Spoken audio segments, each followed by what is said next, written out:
अस्सलाम वालेकुम। कैसे हैं व्यूअर्स? आप खैरियत से हैं? मेरा नाम अब्दुल गफ्फार मिन्हास है।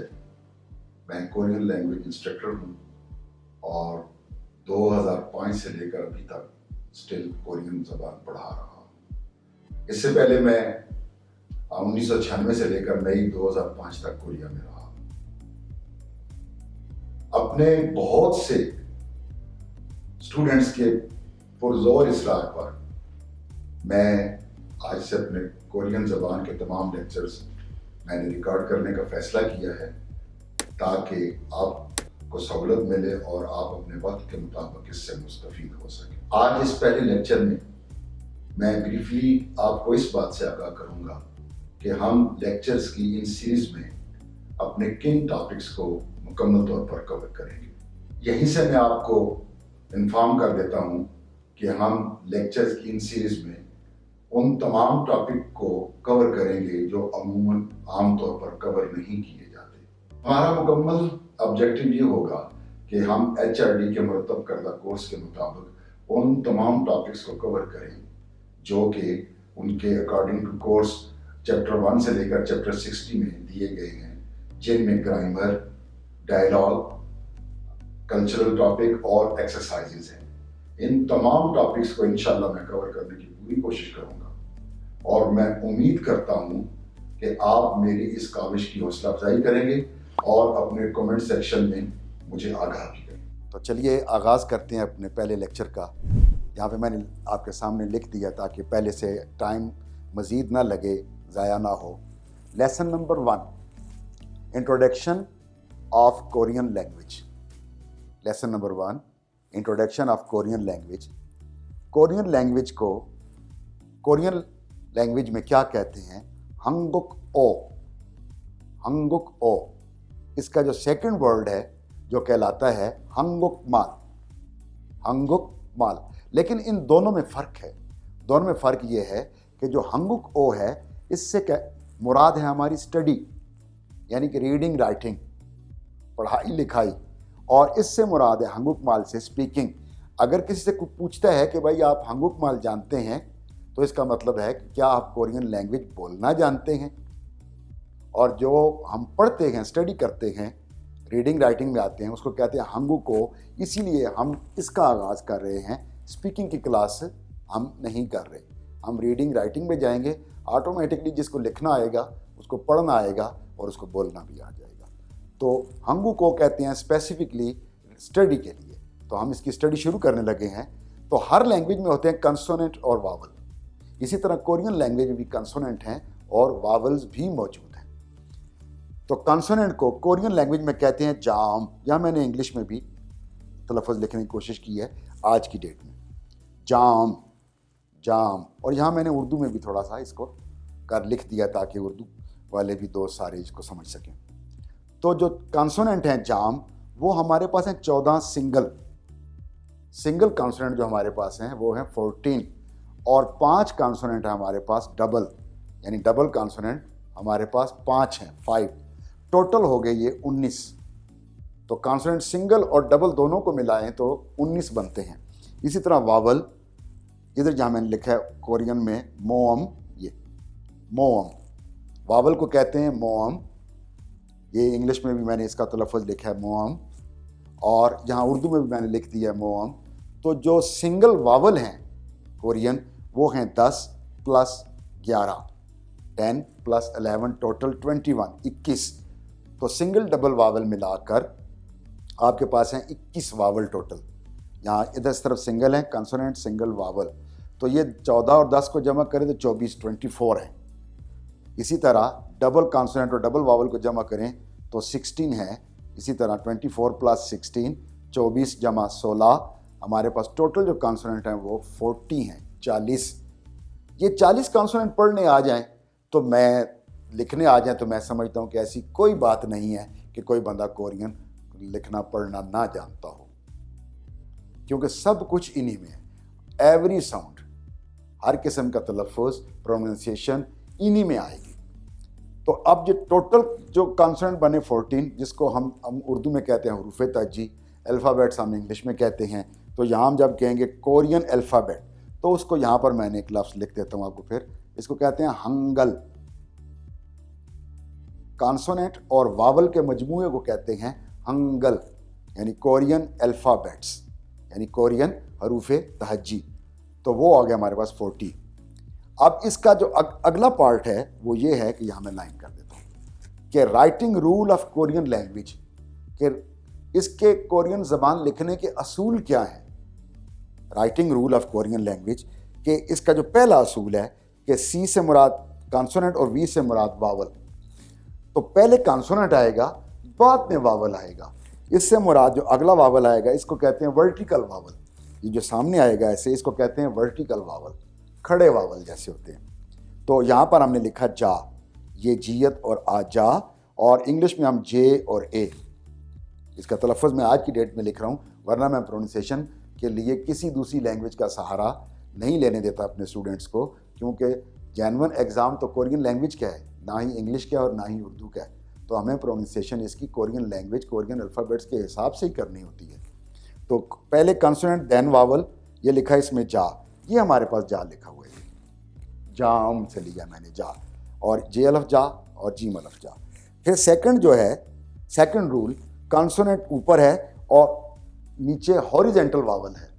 हॉरिजेंटल वावल मीन आम हम अपने यहाँ इस ज़बान में लड़कों को समझाने के लिए कहते हैं कि जैसे ये वो कहा ना खड़े वावल, और ये होता है लेटे वावल, जो ऐसे बिछे हो ना वर्ड हॉरिजेंटल, तो उनको आम सादा अल्फाज में कहते हैं झटके साथ में वर्टिकल वावल, हॉरिजेंटल वावल, खड़े वावल और लेटे वावल इसको कहते हैं। तो कॉन्सोनेंट ऊपर है और वावल नीचे है।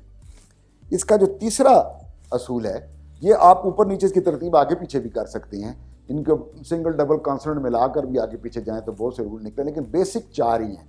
मेरा अपना एक तरीकाकार है पढ़ाने का, इंशाल्लाह समझ आएगी मेरे दोस्तों को, कि कॉन्सोनेंट ऊपर है, सेंटर में वावल है, और फिर कॉन्सोनेंट है, और फिर कॉन्सोनेंट है। इसमें मैंने लिखा है गुक, ये गुक, गियक ऊ और फिर गियक, गुक।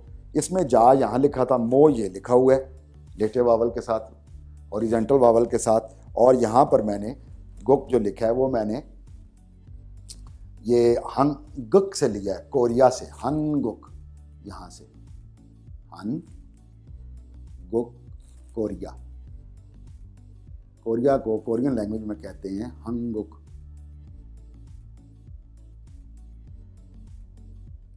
कोरिया, तो गुक मैंने यहाँ से लिया। अब आप सोच रहे होंगे कि ये भी लेटर सेम है, ये भी सेम है, लेकिन यहाँ पर ये आवाज़ दे रहा है गुक, यानी कि यहाँ पर जी की आवाज़ दे रहा है और यहाँ पर के की आवाज़ दे रहा है। तो इस लैंग्वेज में कॉन्सोनेंट की एक स्पेशलिटी ये भी है कि ये अगर इस सूरत में हमने लिखा है गुक, तो ये यहाँ पर अगर हम नंबरिंग कर लें 1, 2 और 3, यहाँ पर इसकी फर्स्ट वॉइस कहलाएगी जी, और यहाँ पर तो होगा वावल, कोई भी हो सकता है, और ये आज इसकी आवाज़ कहलाएगी तीसरी, तो के।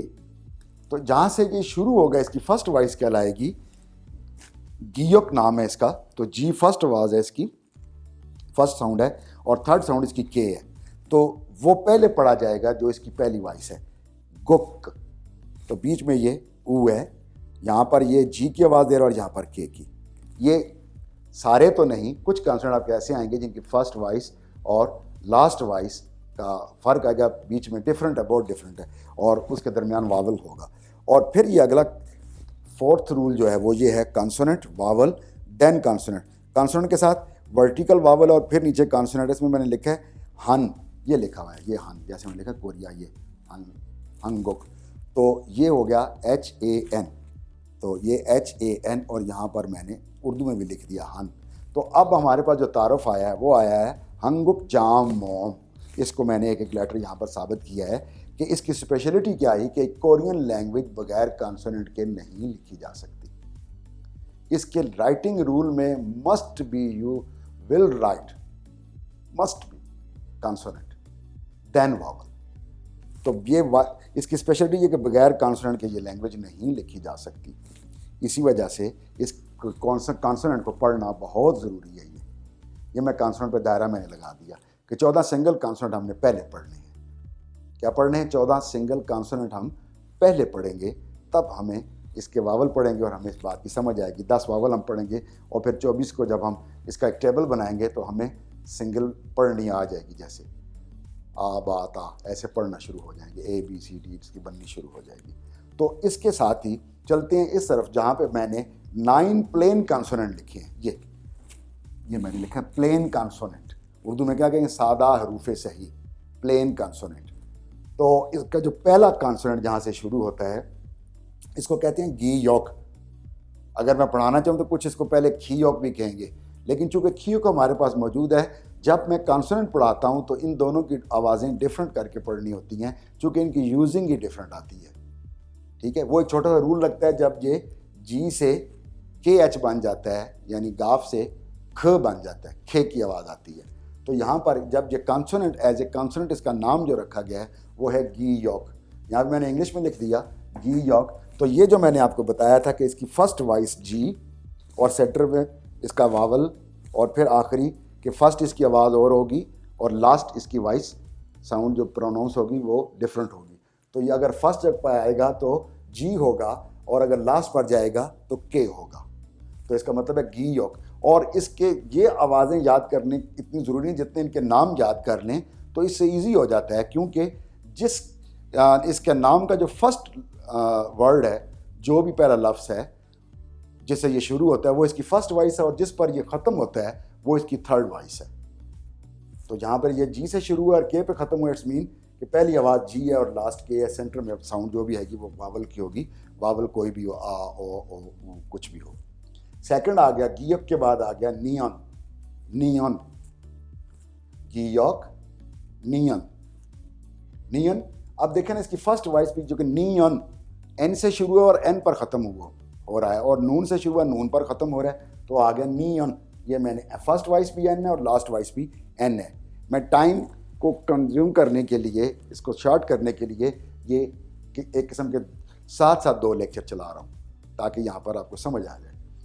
गियक फर्स्ट, नियन, और तीसरा है दिगत, दिगत, दिगत, दिगत, और डी फर्स्ट वॉइस है और टी इसकी तीसरी आवाज़ है, टी पर ख़त्म हो रहा है, और हमारी उर्दू में दाल से शुरू होकर ते पर ख़त्म होता है, दिग्गत। ये मैंने साथ उर्दू लिख दी है। अगला लफ्ज़ है रियल। अब ये देखिए ये कितना चेंज आया है, रियल। ये लफ्ज़ आर से शुरू हो रहा है, एल पर ख़त्म हो रहा है, रियल। तो देखें ना इसकी कितना डिफरेंट आ गया कि ये इसकी फर्स्ट वॉइस आर होगी यानी उर्दू में रे, और लास्ट वॉइस होगी एल उर्दू में लाम। तो रियल, फर्स्ट वॉइस इसकी आर और लास्ट एल, रियल। आगे आ गया मियम, मियम। अब आपको नाम से अंदाज़ा होना शुरू होगा कि अगर मियम है तो एम से शुरू है तो एम पर ख़त्म हुआ, इसकी पहली आवाज़ भी एम होगी और लास्ट वाली आवाज़ भी इसकी एम होगी तीसरे दर्जे पर जब ये आएगा फाइनल कॉन्सोनेंट की हैसियत से, मियम। फिर हमारे पास आ गया, ये थोड़ा सा मैं बेहतर बड़ा करके लिख देता हूँ,